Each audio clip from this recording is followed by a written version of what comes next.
I don't know. I mean, they say kids help you stay young. Do they? I don't know if they do if you're with them all the time. I think if you kind of have interactions with kids, that can be helpful. But every day, I think that pixie dust wears off pretty quick.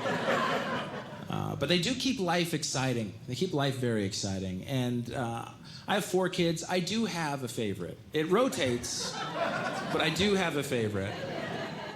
This last week, I was folding laundry, and my youngest, Maxine, was playing, and then she was walking around me, and she started saying over and over again, very proudly, "You are my dad."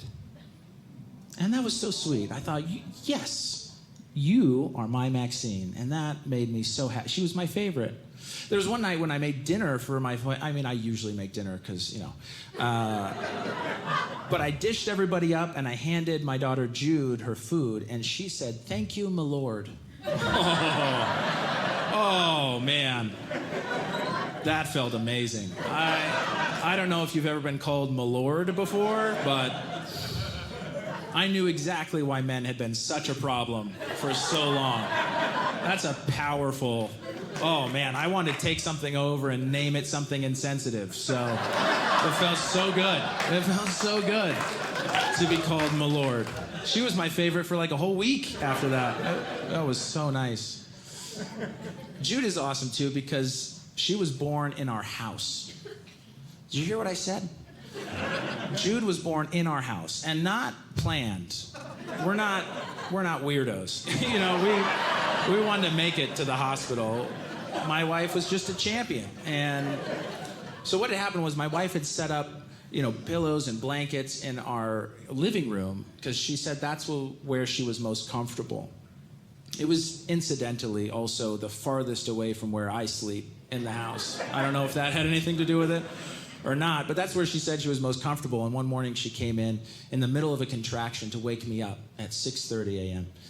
And she said, "Seth, I'm having contractions." I woke up and I thought, oh my gosh, okay. So I started timing them, and they were a minute long and 4 to 5 minutes apart.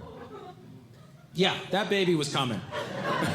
And I freaked out. I thought, well, maybe we can drop the kids off to school because we have 2 other kids. What are we going to do? We got to get them off to, paid daycare or whatever. So I woke up our other 2 kids and came back down. And by the time I made it back down, my wife had made it back to her nest in the living room. And I was on the phone with the hospital saying, we are on our way.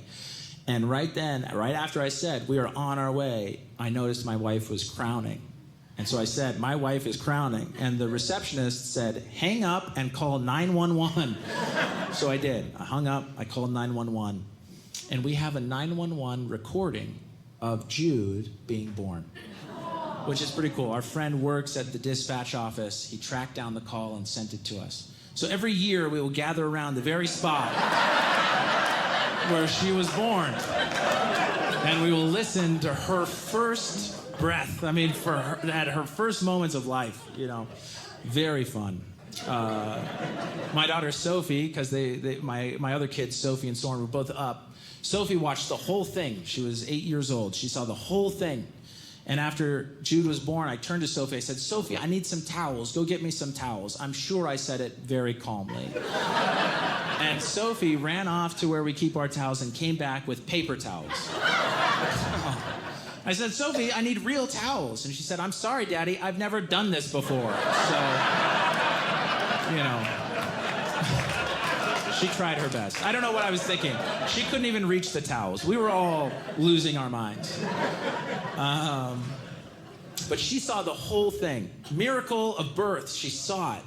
And we didn't intend to really educate her, but I'll tell you who we don't have to worry about messing up in high school. I think we're lucky if she dates anyone ever, to be honest.